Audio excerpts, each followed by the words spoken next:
Did you grow up here? I grew up in Clarendon. Did you go to high school? Warren High School. Warren High School? What year did you graduate?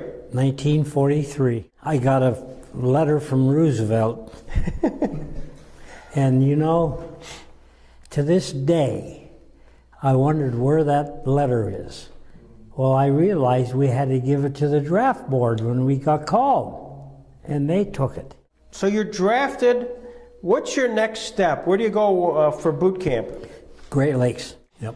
Then I went to electrical school there because I had a good aptitude test for electrical. I knew what a plug was and a switch. That's about it. And then they said I was good to be an electrician. I looked at him, I said, whoa.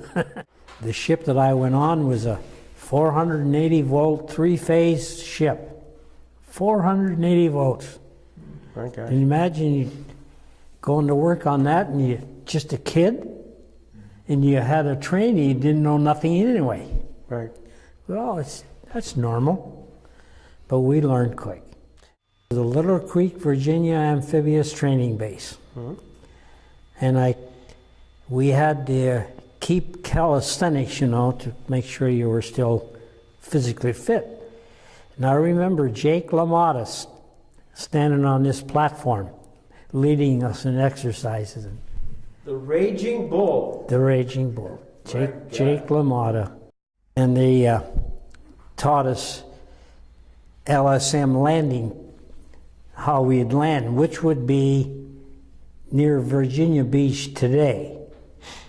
And we'd get on these training ships and go in and out for landings. Because most people don't know what an LSM is right to this day. And it's called a landing ship medium. And I presume you know what an LST was. Mm-hmm. They're much bigger ship, about 300 and some feet long, and they were slow. Their speed was slow. They had to have like elevators to bring the tanks and stuff down to bring them to go ashore. So somebody in the Bureau of Ships in Washington, D.C., in one of their meetings says, we need a medium-sized landing ship. And that's where the medium word stuck. Ah. So because we could go 13 knots at high speed loaded, and we could load and unload in minutes, whereas the LST would take hours. So they were built especially for the island hopping in the Philippines, in the Pacific Theater. From Little Creek, Virginia, in our amphibious training, we were assigned as a crew with 49 enlisted men and 5 officers.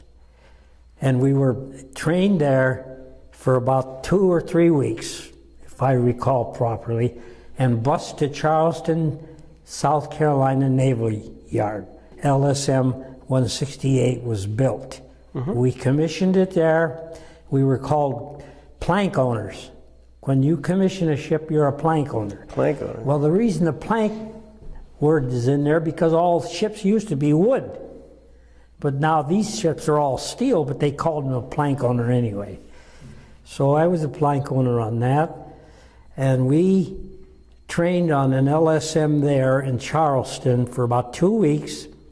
And then they put us aboard the LSM 168, which I was assigned to, on a shakedown cruise in the Cape Hatteras area. And if you want to know what a rough ship ride is, take a ride in the Cape Hatteras on a flat bottom like that floor right there. All the guys were sick, and we didn't have troops then on the shakedown troop. But I didn't get sick. I was lucky. To this day, I don't get sick in the ocean because I used to go fishing out deep sea fishing with my niece. And we come back in after this shakedown cruise, and we needed a few repairs, and off they sent us to the Panama Canal. But in the meantime, on the way to the Panama Canal. We were just boys. Most of us were boys. And the other thing I will tell you about the LSM crew, they called us the Misfits. We had some 35-year-olds on down to teenagers like myself.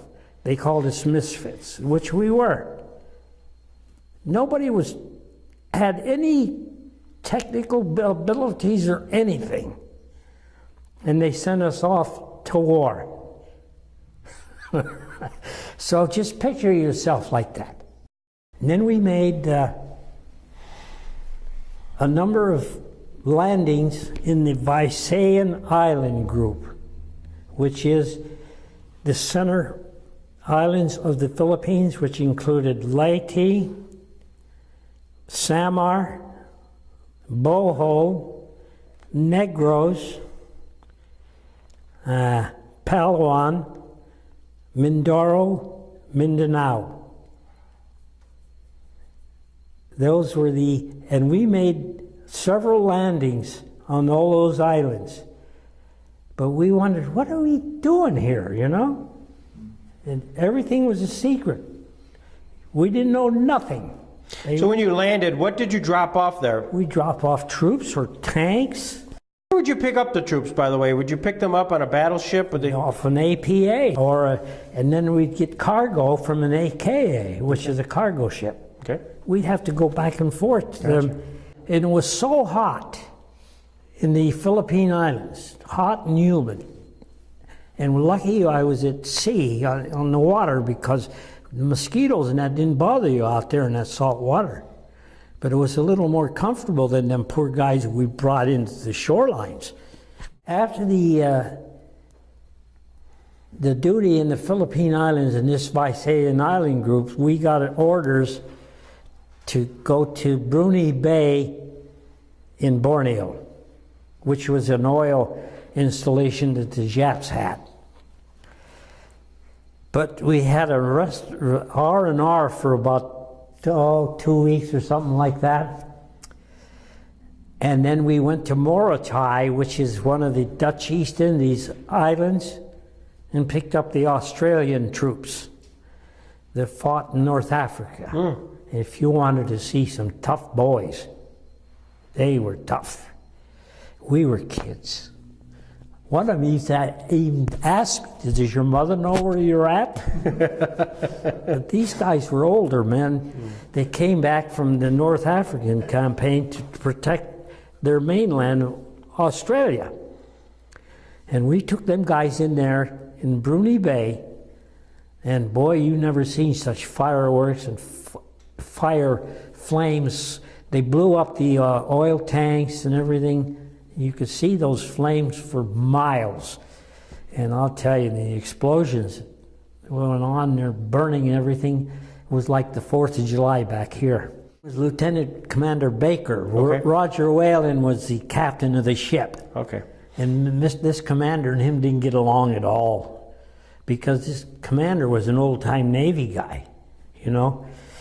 And he volunteered us with the LSM and a destroyer escort to go up this river in the Borneo, and it was very mine infested.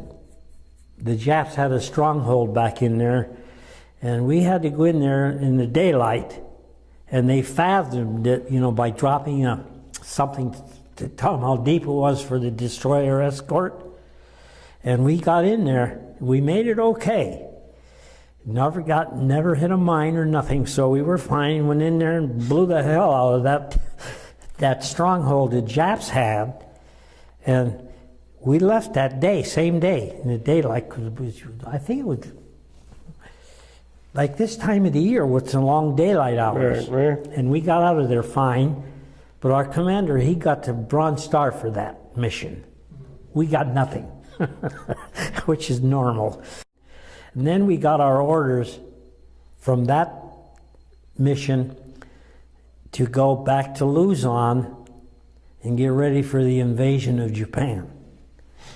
And we got back there, and you never saw so many ships, just as far as the eye could see. Now this happened in this one area, But they say it was happening in other areas too, in the whole area, in the Philippines and even Guadalcanal area, that we're all going to hit the Kyushu the first day.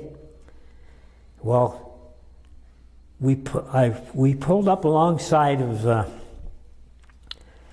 some of the other amphibious ships like myself and the LSTs, and you'd be surprised the number of guys that were my high school classmates that we tied up against there. Hey, what you doing over there?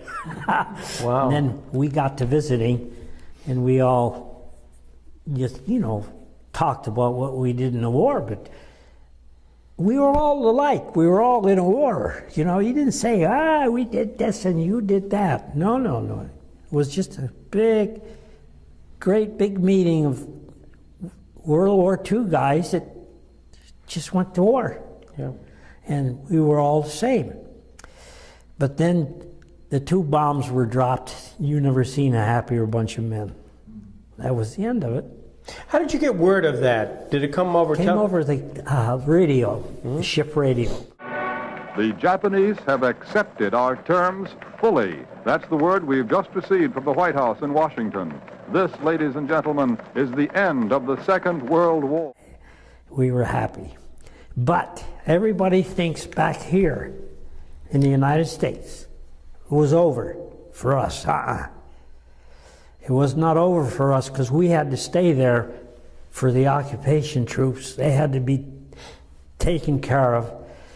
And then we were assigned by Truman to go and see all the damages to all the Philippine islands, how much money they'd need to rebuild. And we were stuck with that setup. So I didn't have to go to Japan, and I was glad I didn't have to go, because the atomic bomb, later on, they found out that a lot of guys died from cancer from the radiation. So I personally think we were lucky that the wind must have been in the right direction at that time, that it didn't get us. We got orders to go home, to go to San Diego. First, we left Manila, and we went by Wake Island. We didn't stop, and Guam, and then stopped at Pearl Harbor for 3 days. And we saw some of the devastation that happened on December 7th of '41. But Hawaii, back then they only had one highway going into Honolulu. I can remember that vividly. It wasn't developed like you see on Hawaii 5-0 today, or whatever. And I never wanted to go back because I said, I'll remember what I saw. And I never cared to go back to see what we did. I says, I left this country once and I'll never leave it again. I will go to Canada because I love to go fishing. And as far as I'm concerned, we should have taken Canada away from them a long time ago. But I will tell you one thing that happened. And I think it was in Negros, the island of Negros in the Philippines.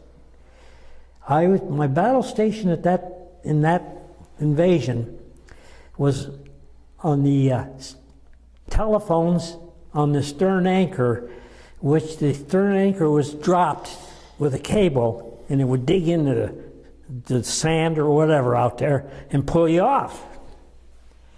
Well, we went in there, and it was a gasoline engine driven anchor,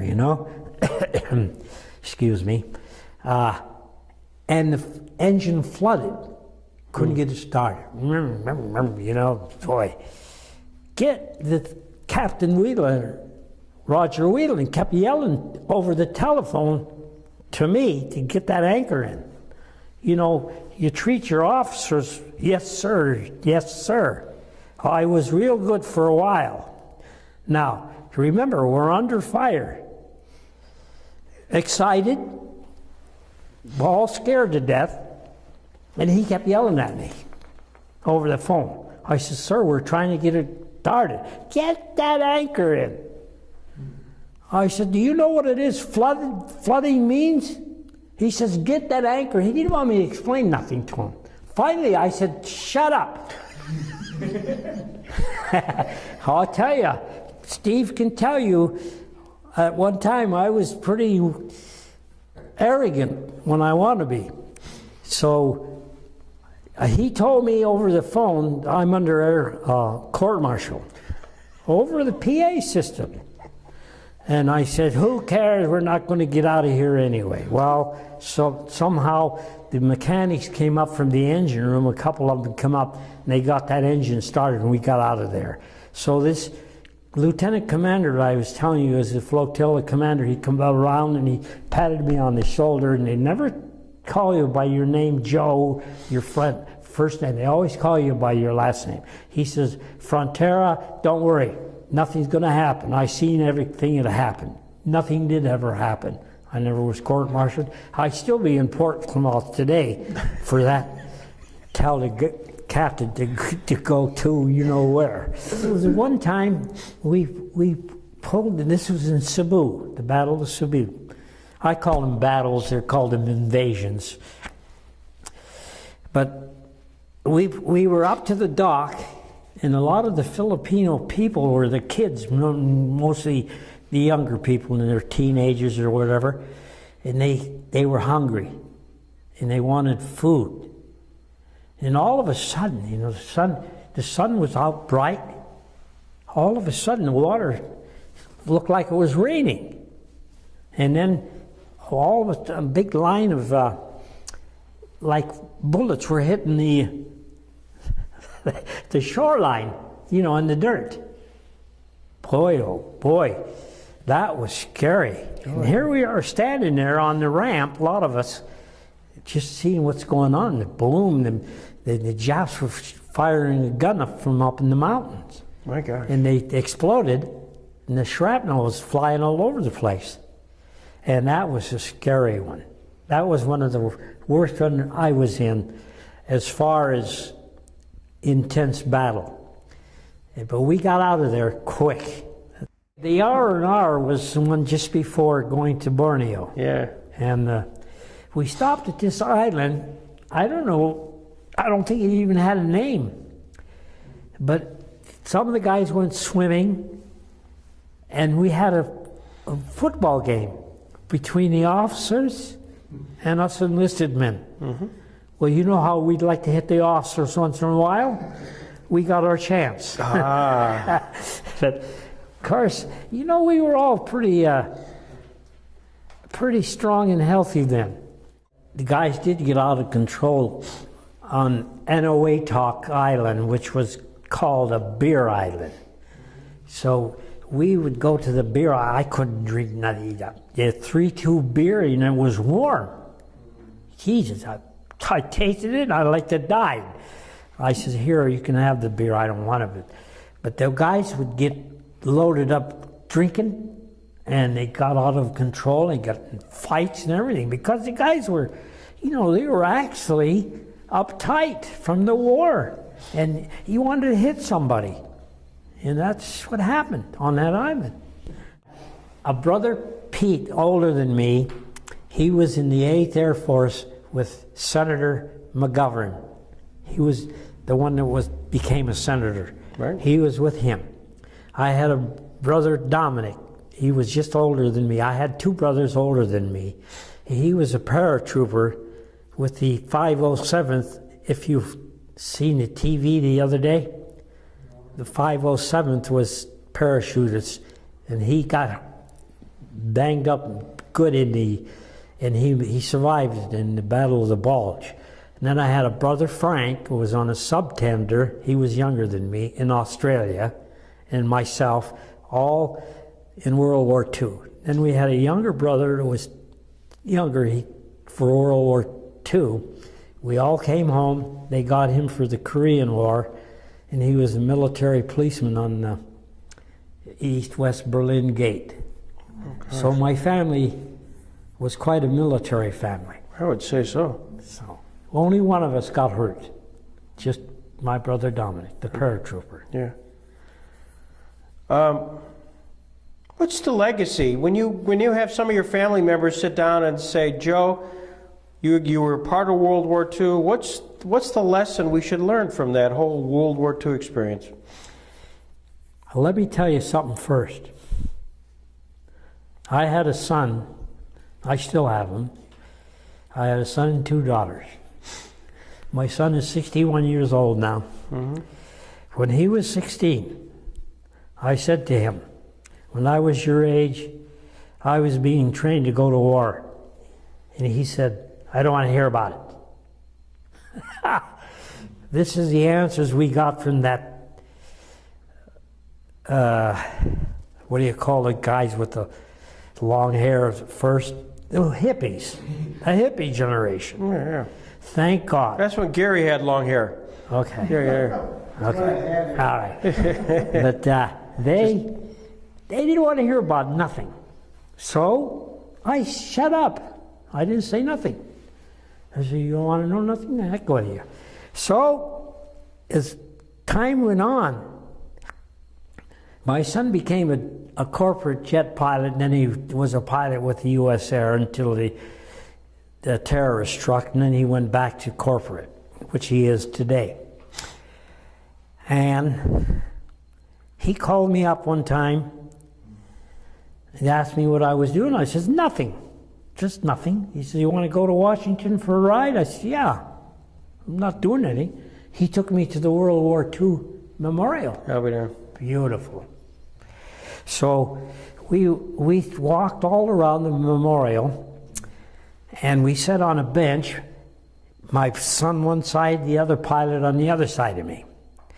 I had a hat, like this hat here on, and this young lady walked up to me and she says, were you in World War II? And I said, yes, ma'am, I was. I was right in the middle of that thing. And she looked at my hat and he says, World War II, I see that. I says, yes. Right then and there, my son woke up. He realized what his dad did. Yeah. He got tears, and the other pilot got tears. Yeah. I did too. It gets emotional. He realized right then and there he made a mistake when he said, I don't want to hear about it. Mm-hmm. Today, he can't buy me enough Christmas gifts for World War II. So it was quite an experience, and my kids woke up, and then, because they said, well, you never told us that, Dad. I said, you didn't ask me, you know? So we were known as a silent generation. We came home, we didn't ask for nothing, and that's the way life was.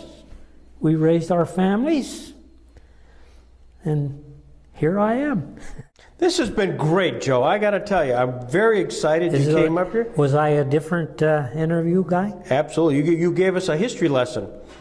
Absolute history lesson.